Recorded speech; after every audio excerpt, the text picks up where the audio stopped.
மகா மேன்மையும் அருமையுமான வாக்குத்தத்தங்கள் 137.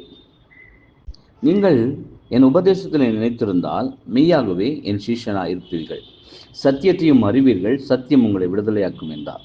யோவான் 8:31-32.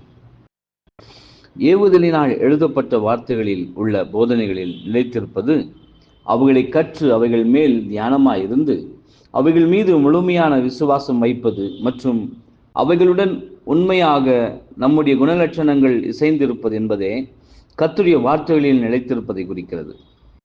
ஆசீர்வாதமான வாக்குத்தத்தம். அன்புடையோர்களே, கர்த்தரிடம் இந்த ஒரு தயவை பெற்றுக்கொண்ட பின்னர் அதில் நிலைத்திருக்காமல் இருப்போமா? எல்லா சூழ்நிலைகளிலும் இந்த உபதேசத்திற்கு நாம் உண்மை உள்ளவர்களாக இருக்க மாட்டோமா? இதற்கு எதிராக எவ்வித தாக்குதலும் வந்தாலும் அதை பாதுகாக்க முற்பட மாட்டோமா? அதிநிமித்தம் வரும் பழி கூறுதல்களையும் தாங்கி சகிக்க மாட்டோமா?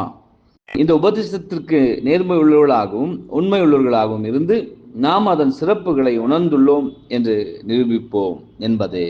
ஆமென்.